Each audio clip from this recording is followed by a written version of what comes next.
मुलांना तुम्ही पेपर वाचताय पहा, आहे की नाही? पेपरमध्ये आपल्याला काय काय माहिती मिळते, काय काय वाचलंय तुम्ही आता तुम्हीच सांगायचं. नेहमीच आपण वेगवेगळ्या प्रकारची पुस्तकं वाचत असतो.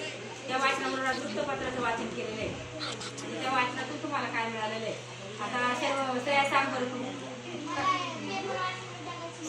बरं, जगाची माहिती मिळते, वेगवेगळ्या बातम्या वाचायला मिळतात. काय तू सांग, काय समजलं त्याच्यातून तुला? पेपर वाचण्यामुळे देशाची माहिती मिळते. देशाची माहिती मिळाली, देशामध्ये काय काय होत असतं ते कळतं, जगात काय होतं ते पण समजलं. Very good. सांग बरं अक्षर, तुला काय वाटतंय पेपर वाचल्यामुळं?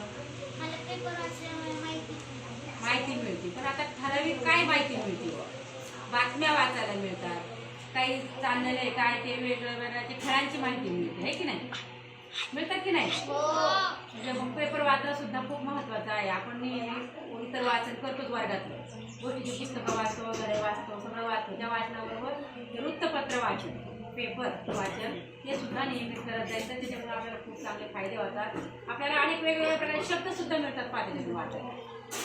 काय काय असे वेगवेगळे शब्द आपल्या पुस्तकाच्या व्यतिरिक्त जे काही शब्द असतात ते पण आपल्याला त्याच्यातून वाचायला मिळतात. पहा, आपली शब्दसंपत्ती वाढण्यास सुद्धा उपयोगी होती. चांगल्या प्रकारचे बातम्या सुद्धा आपल्याला त्याच्यातून समजतात. आपल्या शैक्षणिक माहिती, शिक्षणाविषयीची काही माहिती ती सुद्धा आपल्याला त्याच्यातून कळते. पहा, धन्यवाद.